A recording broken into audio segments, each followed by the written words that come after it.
Salut tout le monde et bienvenue pour cette nouvelle vidéo. Aujourd'hui, nous allons parler de ma routine capillaire. Du coup, dans cette vidéo, je vais obligatoirement vous parler un petit peu de mes cheveux, ce qui est nécessaire pour comprendre le pourquoi du comment de ma routine. Je vais vous parler des produits que j'utilise et de l'entretien de mes cheveux au quotidien. Je vous préviens, cette vidéo risque d'être très longue car s'il y a un sujet dont j'aime beaucoup parler, c'est bien mes cheveux. Première partie, mes cheveux. Faire une routine capillaire sans vous parler de mon type de cheveux ni des besoins spécifiques de mes cheveux n'a pas de sens, donc je vais vous parler de ceci. J'ai les cheveux longs, depuis très longtemps, je les avais déjà longs au collège et je ne les ai jamais réellement coupés. Tout ce que j'ai fait, c'est avoir des dégradés plus ou moins prononcés. Mes cheveux font environ 88 cm selon la méthode de mesure standard, à savoir qui commence à mesurer à partir du front jusqu'à l'endroit le plus long. Mes cheveux n'ont aucun problème particulier, ils ne sont ni gras, ni secs, ni crépus. Donc vous voyez là mes cheveux à l'état naturel, je ne me les lisse quasiment jamais.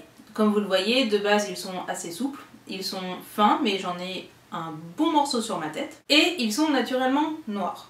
Donc la couleur que vous voyez jusqu'à mes pointes, qui elles sont colorées, et ma couleur naturelle. Je sais que c'est une question qu'on me pose souvent, autant IRL que sur le blog, mais oui, la partie noire de mes cheveux est naturelle, je suis née brune, et je l'ai à peu près toujours été. Mes cheveux ont tendance à roussir avec le soleil, c'est pour cela que si vous regardez les anciennes photos du blog, vous verrez que j'ai les cheveux un peu plus clairs et que j'ai des reflets rougeâtres que personnellement je trouve absolument dégueulasses. C'est tout simplement parce que je revenais de plusieurs étés où j'avais été pas mal dehors et qui du coup avaient abîmé la couleur de mes cheveux. Depuis, eh bien, je ne sors plus l'été, je vis dans une cave. Je décolore mes pointes et je les colore dans un espèce de bleu vert. J'utilise des colorations Manif Panic et la teinte Voodoo Blue pour être tout à fait exact. Voilà, c'est à peu près tout ce qu'il y avait à dire sur la vie et l'œuvre de mes cheveux. Maintenant, on va parler de leur entretien. Je me lave les cheveux tous les 5 à 6 jours seulement parce que je n'en ai pas besoin de plus. Il fut un temps où je me les lavais tous les 2 jours, voire tous les jours, mais j'ai réussi à espacer les shampoings avec une méthode que je vous ai expliquée sur le blog. Je vous mettrai donc le lien en dessous de cette vidéo.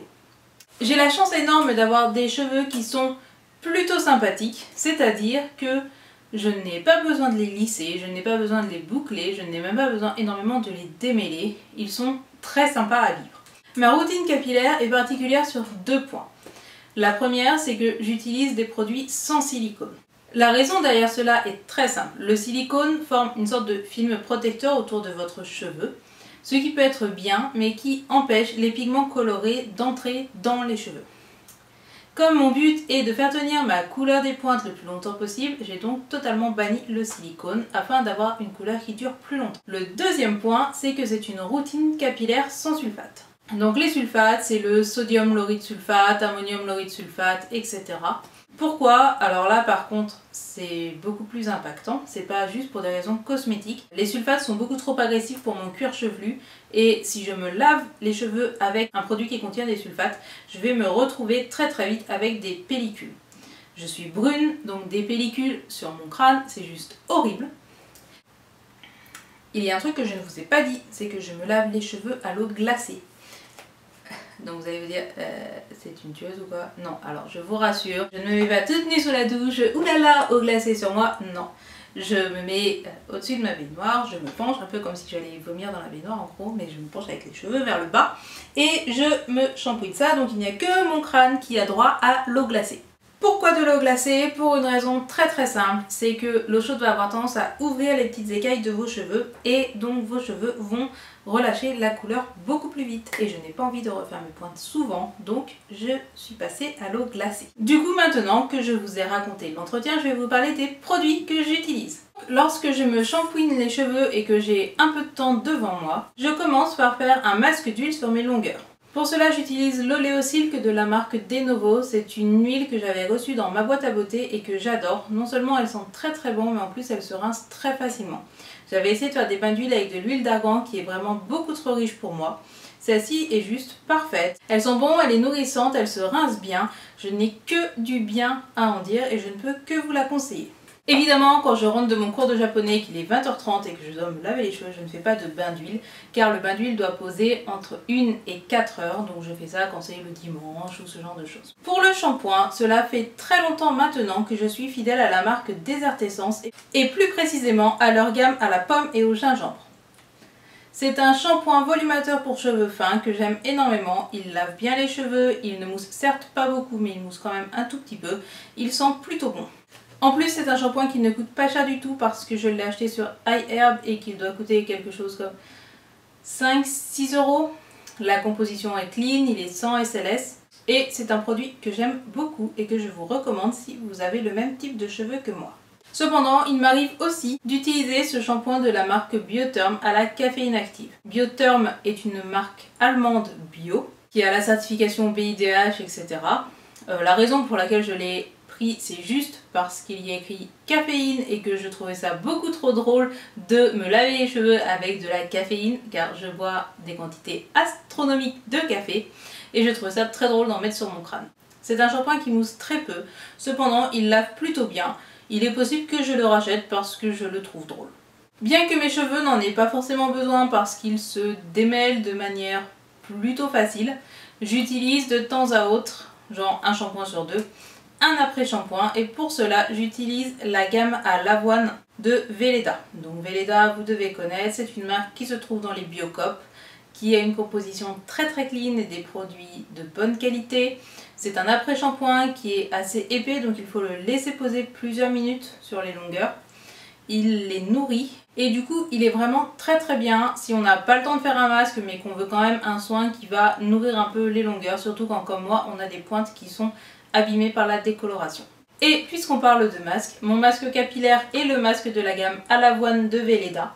C'est un produit que j'aime énormément parce qu'il est vraiment très nourrissant. Par contre, pour qu'il fonctionne bien, il faut le laisser poser une dizaine de minutes. Donc il faut avoir un petit peu de temps devant soi. Depuis quelques temps, j'ai adopté le vinaigre de rinçage. Donc ça, je le fais quasiment tout le temps. J'avais eu des tutos qui conseillaient de se rincer les cheveux au vinaigre blanc. Alors moi je trouve que l'odeur elle reste sur mes cheveux, c'est horrible, ça pue et je suis super sensible aux odeurs.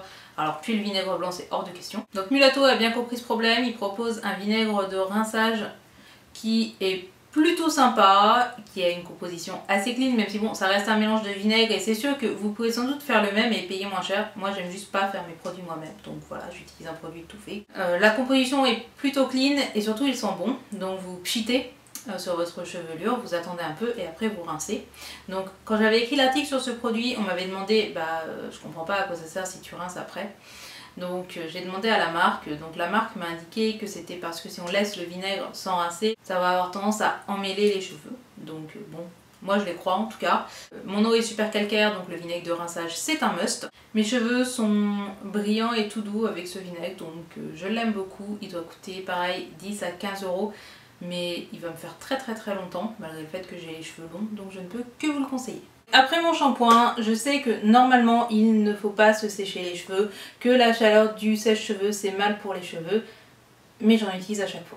Je ne sais pas ce que j'ai un type de cheveux qui fait que si je ne passe pas au sèche-cheveux, je mets à peu près 6 heures à avoir les cheveux secs. C'est absolument horrible. Quand je vois que monsieur qui a les cheveux quasiment aussi longs que moi se lave les cheveux et les a secs en 2 heures sans rien faire, moi au bout de 2 heures, je goûte encore.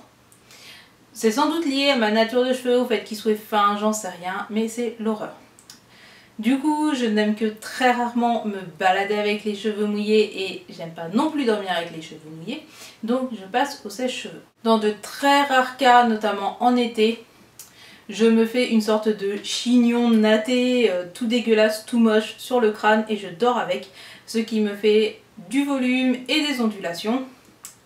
Mais c'est tout. J'utilise le sèche-cheveux de base, celui qu'on trouve genre à 15 € chez Auchan, parce que j'utilise juste le sèche-cheveux pour me sécher les cheveux. Je ne fais pas de brushing ni quoi que ce soit, je me sèche juste les cheveux pour ne pas dégouliner. Cependant, ça fait 20 ans que je fais ça. Mes cheveux ne s'en portent pas plus mal, donc j'en déduis que ça va. Ensuite, mes cheveux sont très faciles, je les démêle à la brosse tous les matins.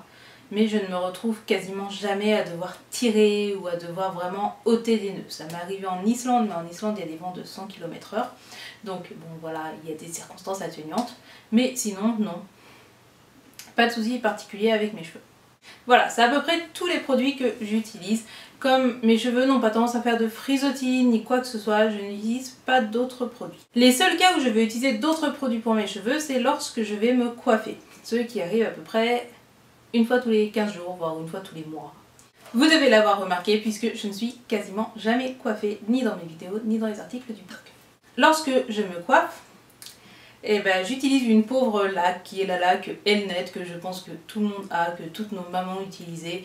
Le truc qu'on trouve de base au Auchan du coin, aucun secret. Il m'arrive de me boucler les cheveux avec mon Curl Secret de Babyliss que j'ai eu l'année dernière, il me semble. Ou alors de me les lisser si je veux vraiment avoir un brushing très droit. J'utilise un spray thermoprotecteur afin de protéger mes cheveux de la chaleur. J'utilise celui de la marque Desert Essence. Il a du silicone parce que je n'ai jamais trouvé un seul spray thermoprotecteur sans silicone.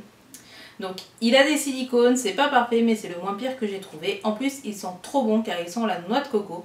Donc je l'aime beaucoup pour cela. Voilà, je crois que cette vidéo est déjà assez longue comme ça, donc je vous remercie de m'avoir suivi jusqu'ici. J'espère que mes conseils capillaires auront peut-être pu vous permettre de découvrir de nouveaux produits. Si vous connaissez des produits que vous adorez et que vous pensez qu'ils pourraient me convenir, n'hésitez pas à me les laisser en commentaire, je suis toujours preneuse. Et je vous dis à bientôt pour une autre vidéo.